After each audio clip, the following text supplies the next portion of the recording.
Hey, it's Jay. It has been too long since I've made a Murder, She Wrote video. This is for production reasons. I have a big video planned that I can't figure out how to write. A work in progress. So a bit of a shorter one about another recurring character, this one near and dear to Jessica's heart, her nephew, Grady. Grady is the first recurring character on Murder, She Wrote, appearing in the pilot of the show.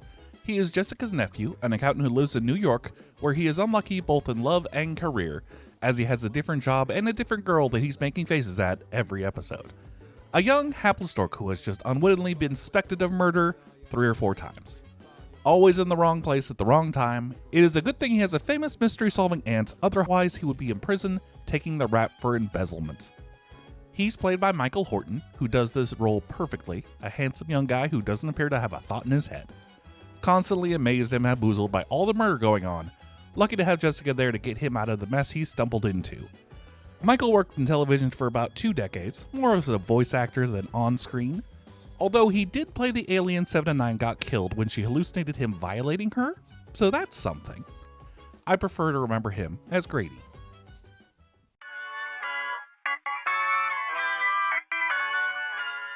We meet Grady in the first minute of the pilot, as he's calling his aunt to check in, talk about work, and let her know that he really liked that manuscript of the mystery she wrote, so much so that he gave it to a friend he knows in publishing. Jessica objects to this. It was just a little story. Surely no one will want to read it. Cut to Jessica Fletcher becoming a bestseller overnight, and traveling to New York to run the promotional circuit. She hates it. People are comically rude to her. It's so busy and bustling all the time, and she's ready to get back to Cabot Cove, where only the lobsters have claws. And we eat them. But she gets convinced to stick around for a party in the Hamptons with Preston Giles, escaped convict and future murderer who she has a flirtatious relationship with. I could always come as Lady Godiva. I've already talked about Preston Giles, but man, this guy seems so dull. I just don't get it. They go to the costume party, full of a bunch of potential suspects. I think they are all friends of Preston, but somehow both Grady and the man who owns the company Grady works for garnered an invitation, as has this very sardonic theater director who's constantly bitching. Doctor, off-Broadway, my friend, the fringes of civilization. And this boisterous lady. It seems to be a pretty good party overall, a few mishaps. Captain Caleb the Fish Stick King and his wife get in a drunken fight. Someone spills a drink on their costume and Jessica has just the solution for that. She's so resourceful. Then there's the home invasion, when Grady and Kit, his friend in the publishing industry, are having one of those walks in the garden that young people do when they want to kiss maybe, somewhere away from the old people. Kit spots a strange light coming from the room Grady is staying in, so Grady leaps into action and races up the stairs to start punching this guy. Seems like an overreaction as the man immediately relents, saying that he's a private investigator who has taken advantage of the party to do some work. No, he's not going to tell you who he works for. Sure, he'll leave if he has to. Hey, Preston, are you dressed as the Count of Monte Cristo, a fictional character whose life bizarrely echoes your own? They got off free, and I was sentenced to 15 years in prison. After 2 years, I managed to escape. Like the Count of Monte Cristo. And over the next couple of years, like the Count of Monte Cristo, I financially destroyed my 3 ex-partners from a safe distance. Like the Count of Monte Cristo. Like the Count of Monte Cristo. Cool. Bye. Still, this doesn't seem to slow down the party, which goes late into the night. But Jessica must have turned in early, as she is going on her morning jog when a dead body is found in the pool. Everyone thinks it's Captain Caleb because he's dressed in the Sherlock Holmes costume, but it's actually the private detective from last night, which raises all sorts of questions. Jessica finds the whole thing very distasteful and decides to head home, only to get pulled away at the train station for a second time as Grady has been arrested on suspicion of murder. They found some stolen real estate data from Caleb's business in the PI's car, which they think Grady might have taken and killed the PI to get it back. Jessica is sure he didn't do that and decides it's time to do some snooping to clear Grady's name. She gets a good lead and forces Grady to take her to his office at night so she can go through people's stuff. I think you could get fired for this, even if it does lead to Jessica tracking down the real thief who was doing all this to help the theater director put on his off-Broadway show. Grady should start looking for new work anyway, as Captain Caleb ends up dead. This fast food company is going to need some serious restructuring. But catching the data thief means Grady is no longer under suspicion, so Jessica is finally getting on the train home. Unfortunately, she realizes Preston Giles did the murders, so she jumps off the train again to have a tense conversation about it. Another time, a different place, we might have had something.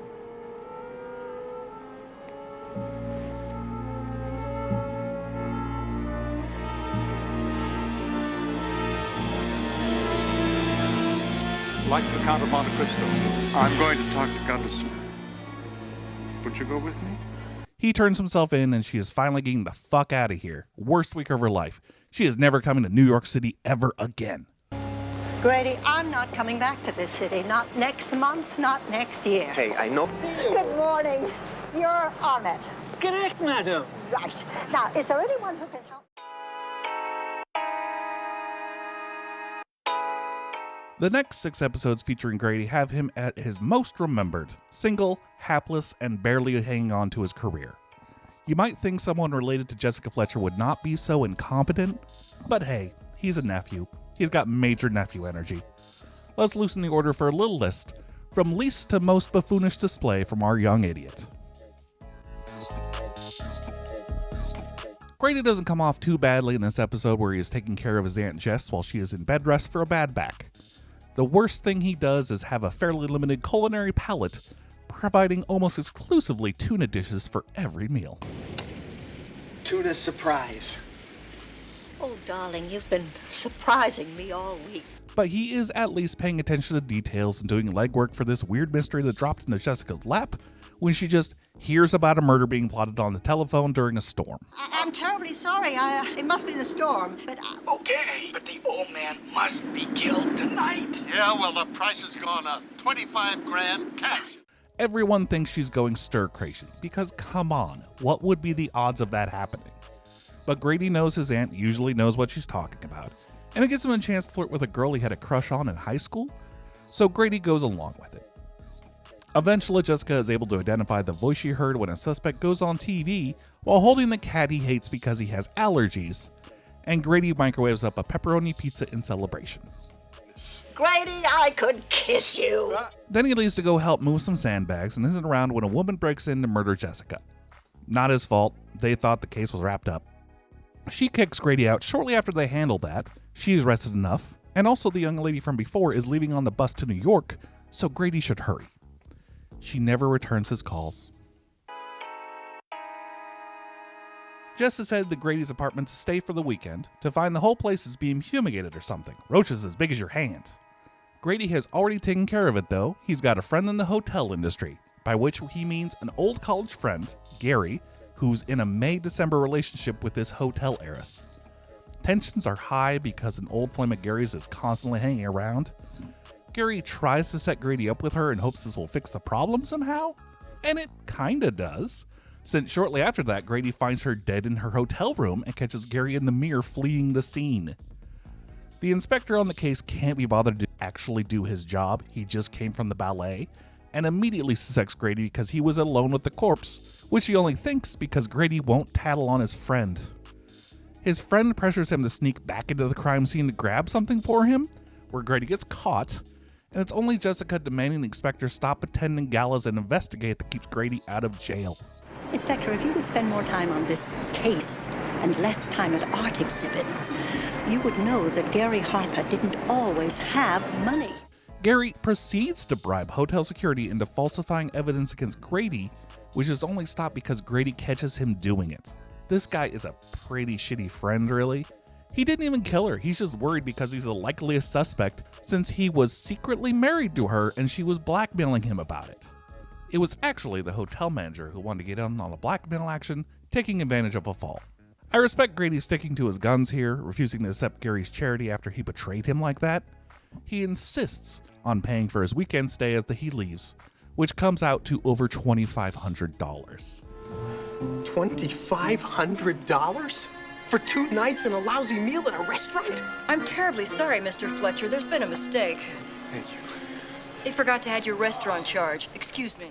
I'm going to assume that Jessica covered this. She can absolutely afford it. She stays at hotels like this all the time. A literary magazine has been bought out by a sleaze merchant, which plans to publish a Jessica Fletcher short story adjacent to some scantily clad women, and Jessica can't have that. Luckily, Grady works for him, so he takes her to his private mansion so she can confront the man personally. She is a shrewd negotiator. There must be something we can do. What you can do is to tear it up. Now, I must be on my way. He's so impressed with her gusto that he invites them to stay the night, which Grady is more than happy to do because this pretty lady thinks he looks cute with glasses on. Evil Magazine Man dies, and Robert Costanzo is here, this time as a cop. Does he have a heavy New York accent? Of course he does. Only somebody without an alibi. Like I say, Chester Harrison. Are you forgetting Mr. Jensen? Who? The manservant. The what? Who? The butler. The butler. Are you telling me the butler did it? Grady's just here for support, and also to be a little shirty about how the pretty lady he met yesterday doesn't want to talk to him during the active murder investigation. I know the guy is always getting his heart jerked around, but she didn't earn his whining. After getting kicked out of the house, Jessica reveals that the niece did it, extremely premeditated. She did the old switch up the security tape for an alibi trick, which backfires immediately because she wasn't really expecting Jessica to be staring at the security footage during the murder, so she's immediately called out on her lie. And I was out walking in the garden. Excuse me, but I believe I saw you in the library when your uncle was killed. You're wrong. Well, then the security officer is also mistaken. She's super lucky there were a ton of red herrings and IRS investigation into the company's shady books to distract Jess as long as it did. Also, Grady knew nothing about the company's criminal activities because he's a rube. Mr. Jensen, I've only been working for Mr. Bundy for a few months, and the fact is... Relax, Mr. Fletcher. We know you're clean. And so's the magazine. The case is cleared up, and the girl Grady had a crush on jets off with some other guy, leading Jessica to deliver some scathing advice. Grady, your love life is a real mess. And another thing, Grady, I've been meaning to talk to you about your choice of employers. Grady has been hired as an accountant for a Broadway show, a troubled production with a prima donna older star and her nepotistic casting decisions. And he's also dating the understudy, so that work is always very messy. Jessica comes to watch rehearsals and things immediately go sideways as a mugger pops out of the alley and shoots the daughter in the chest before being gunned down by Greg Henry here, her Hollis Doyle-ass brother. Grady asks Jess not to look into it, but she can't help herself. She's on the street trying to track down a witness, one of the several wacky characters that just hang out on your average street in New York City. Tearing a $100 bill in half to encourage a 3-card Monty dealer to find him for her? Is this a baller move? That just seems annoying. Easier way to handle this. She has an empanada and learns from this hardened criminal that the mugger was an amateur, a real dummy. Who shoots a woman unprovoked like that? Turns out it was just some old actor who Greg knew, which we needed to visit Milton Berle to find out. Morley, I think, was involved in one of those off-Broadway turkeys. Some kind of an artsy one-actor he wrote. The worst thing I ever saw. Then she learns Greg's also extremely in debt, and when his mother is found passed out, Jessica decides it's time to move before this moron actually succeeds at killing his family. She's gonna give him the business after lying about his mom dying. Very effective, very unethical. This is a coerced confession. You can't do this. You can't spoil everything for me. Not anymore. Barry, I'm beginning to lose my patience. I mean, you and I both know that the whole thing began to fall apart when Manny failed to kill Patty. And that's when you decided that half your mother's money was better than none, and you went ahead and killed her anyway. The entire time, Grady is just following along, not picking up any of this. Just now realizing that the Broadway show he has been hired to handle the financials of is actively failing. But at least he went to Jessica with this information, telling her during this carriage ride? Why are they going on carriage rides together? Who suggested this? Grady has a new job with his MLM cosmetic company called Lila Lee Cosmetics. Okay, wait, he doesn't have the job yet, but it's close. His friend says he's basically in. He just needs to sign some work papers. Okay, maybe it's not that definitive, as he's still pretending he has a maid while on a call with a hiring manager? Dallas, yeah, something about an oil deal. Frida, Frida, excuse me. Frida, please, would you do this a little later? I've got an important phone call. Yeah, thanks. What is even the point of this, Grady? They're not going to be impressed. Grady is just a real screw-up in this one, doing whatever anyone asks, barely paying attention. At one point, Jess sends him to gather intel at the dry cleaners and he nearly blows it. Jess? Well, the item in question must have fallen off the truck because I never got it. Oh, but that's impossible, sir. You signed for it. May I see that? Not very helpful. Not sure why he's here. Anyway, the mystery is fine. Artie Gelber is here as a different guy. The girl boss of the cosmetic company forces a sales kit onto Jessica, who can apparently identify a shade of lipstick with laser accuracy. Be crazy. Could this be the one we're looking for? It's close, but it's a little bit too pink. And the murderer was Robert Culp, because of course it was. Who else would it be? Grady has yet another accounting job, this one in an actual firm, and it's definitely an interesting workplace. The partners are all catty bitches, the secretary is a smoke show, and the building is haunted. Everybody's nervous about the ghost who steals people's sandwiches, and Grady gets his ass tackled when he's in the wrong place during a sighting. Jessica stops by for a visit, so of course the man is found dead in his office while Grady is the only person there, leading to him being suspected of murder again. Although Jessica quickly convinces the most Irish detective in the world. Now, there. There's no such thing as ghosts. Banshees, maybe. And of course, there's the little people, but ghosts, no. That Grady would never. He's too much of a soft boy. She is less successful convincing the IRS agent, who has looked over the paperwork, and it seems that Grady is responsible for some serious embezzlement. Madam, we are the Internal Revenue Service. The burden of proof is on your nephew. It's my considered opinion that he's the architect behind this amateurish boondoggle.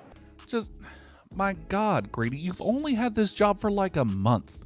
How did you get scapegoated for major crimes so quickly? Just got that kind of face, you know? Makes criminals want to pin their misdeeds on him. So Jessica is on the case, hunting down info, running into Sheriff Metzger as a different guy. Oh, you mean you're going out of business? Going out of business? What are you talking about? Oh, I'm sorry, the sign in the window. Lady, that sign has been in the window since 1968 when I bought this place. If I wasn't going out of business, I couldn't stay in business. And is able to track down who's really embezzling from the company. Unfortunately, while Grady was out getting a sandwich and the real murderer drops by to cover up more of his tracks. It's dicey, but the man living inside the walls that Jessica befriends pops out to save her, thank goodness. Anyway, Grady is off the hook again. He's got to really pick his jobs better. Make sure his aunt doesn't meet any of his coworkers. It tends to go badly for him.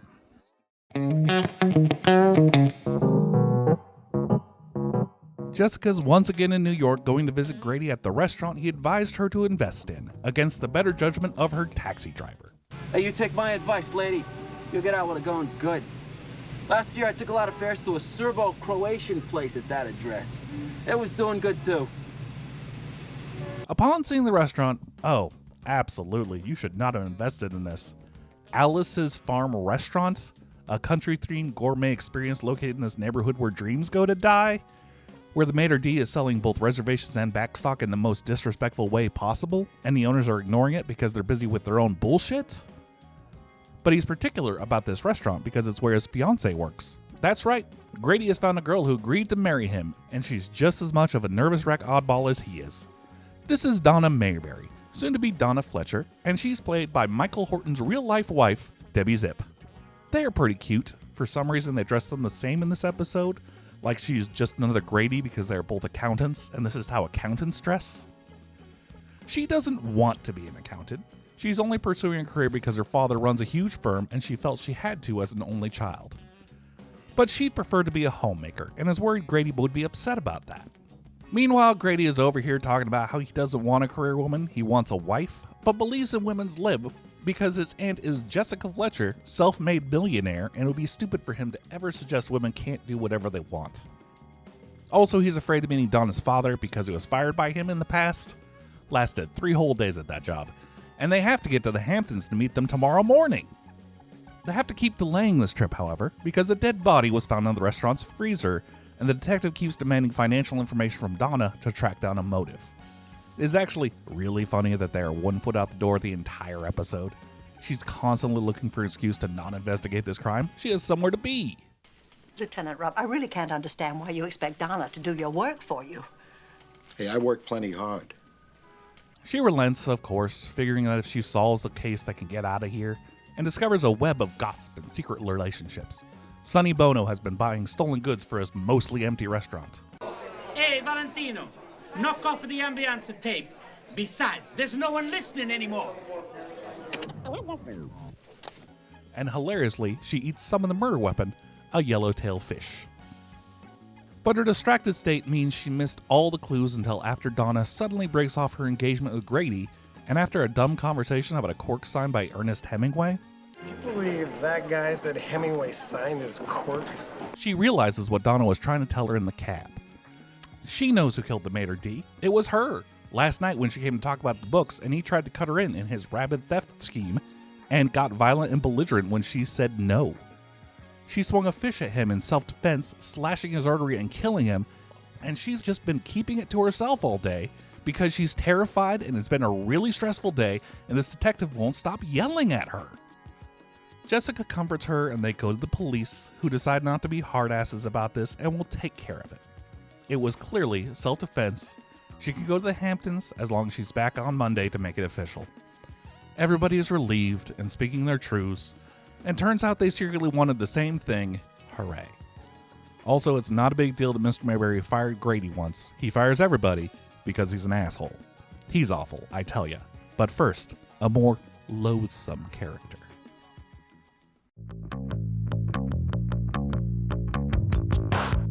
Grady and Jessica are both in San Francisco at the same time, so they're planning to meet up, have lunch, check out the Embarcadero.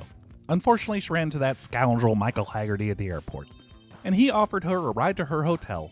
But first he needs to make a stop in this back alley, go to some dude's door with a gun claiming to be the maintenance man, get into a gunfight when he doesn't answer a code phrase correctly, and allow the man to escape to his car and threaten Jessica before being shot dead, leading to Jessica's arrest. Seems like this could have waited. That guy wasn't doing anything. Could have dropped Jessica off at her destination before he did this.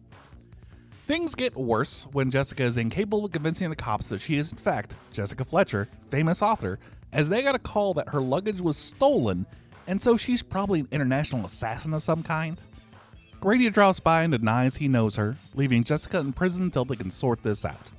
This is also part of Michael Hagarty's plan to ruin her vacation, setting all this up because he's decided she's safe in jail because she might be in the crosshairs of the Cobra, the international assassin nobody has ever seen, who he says was responsible for killing that man in the alley.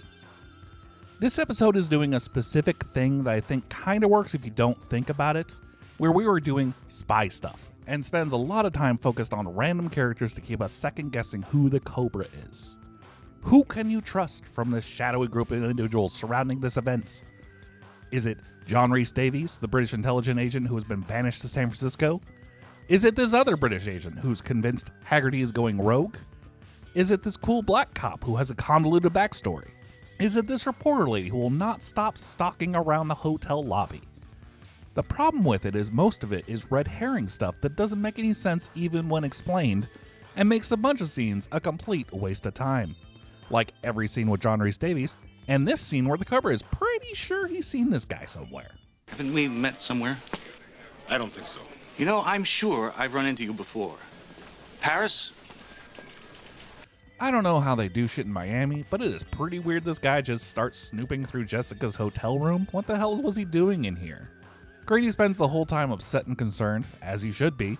Hagarty put her in danger for literally no reason. But he gets caught up in the spy stuff and spends the whole time being suspicious of the journalist, who is pretty shady.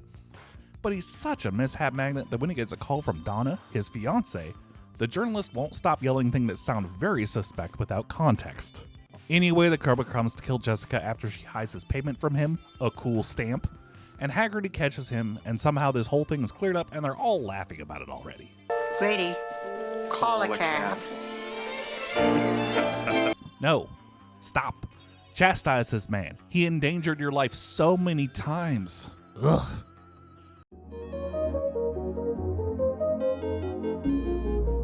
The Fletcher Mayberry wedding is a fucking disaster. The main problem being that Donna Mayberry, a genuinely nice human being, if a bit flat of a character, was somehow raised by these two monsters. Mr. and Mrs. Mayberry are a wreck. Extremely wealthy, extremely out-of-touch human beings. The father is a penny-pinching, career-obsessed accountant who has never considered being nice to another person. What did you say? You invited the Morgans? Yeah, and they were kind of ticked off you hadn't asked them. You idiot. What? The man's my biggest competitor. He's probably out there right now stealing my clients. What do you think this is, a social affair? And the mother is still hung up on Donna's high school sweetheart Wilfred, completely oblivious to Grady's feelings.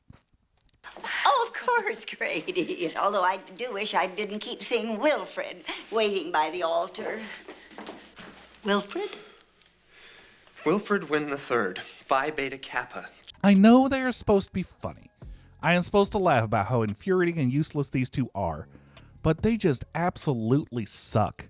Even a matronly talk to from Jess has no effect on these assholes. Alright, so Mr. Mayberry has offered 3 things for the wedding of his daughter. The first is the wedding itself, which he is trying to do as cheaply as possible, so much so that their wedding planner appears to be their maid, an overworked and brash Conchita Ferrell. The second thing he offered was a job for Grady, under him, starting at $20,000 a year. Little low, especially for family, but it's okay because the third gift is the house next door. Is it also a mansion with a guarded front gate, or is it like their pool house? Either way, completely yikes. This is some real controlling behavior. I hate this toxic man. Fortunately, we never see him again after this episode. Maybe he died.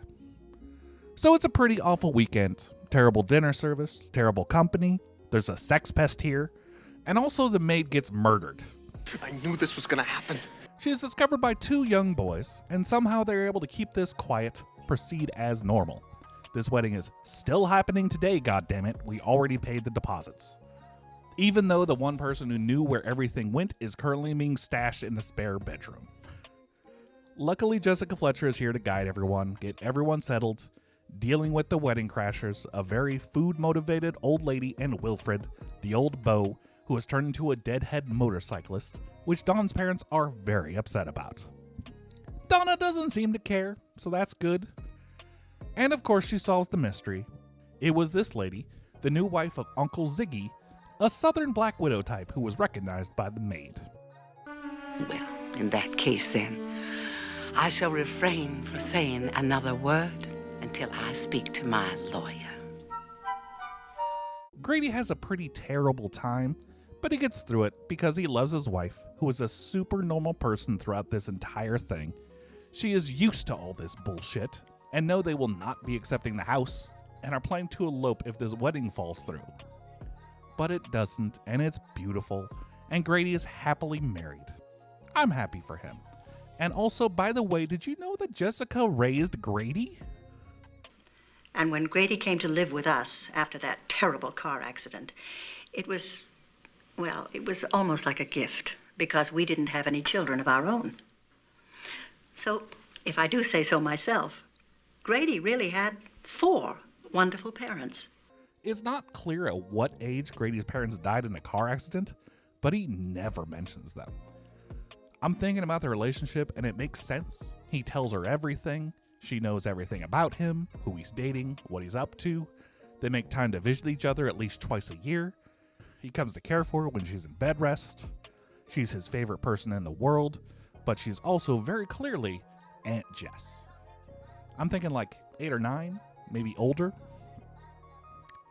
Circling back to the sex pest, I neglected to mention before, in the previous video I talked about him, that this motherfucker smacks her ass.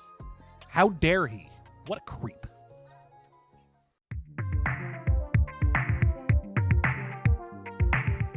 After Grady is married and starting a family, he has a lot less time for adventures and ends up being mentioned more frequently than he appears. And I can't keep landing on poor Grady all the time. The last 2 appearances of Grady aren't my favorite, they're too silly and mean.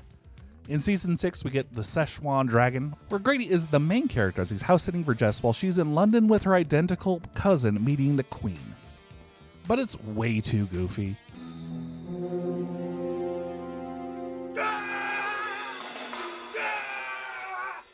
Would you let me have what my father died to protect for himself and for me?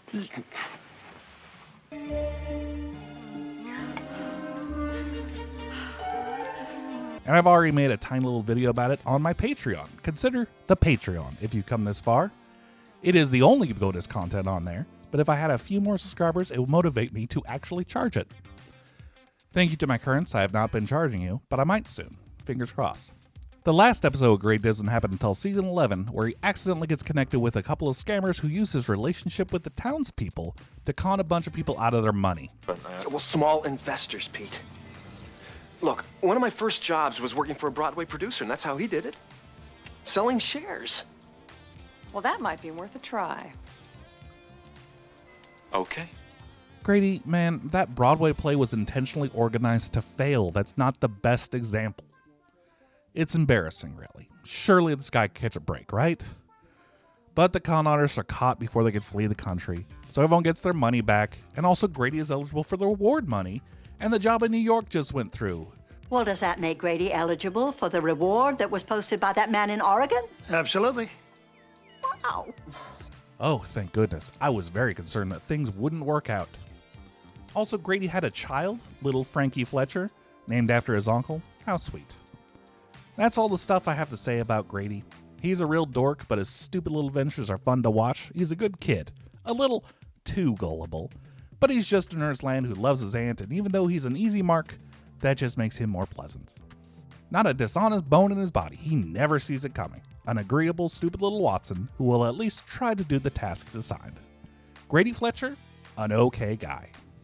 Alright, that was not really a short little video. Thank you for watching, like and subscribe, it's free, a chance for a non-monetized connection. I ask you to keep the spirit of Columbo in your hearts, committed to the truth and to holding rich assholes accountable. Maybe ask your congressman to do the same. See you around.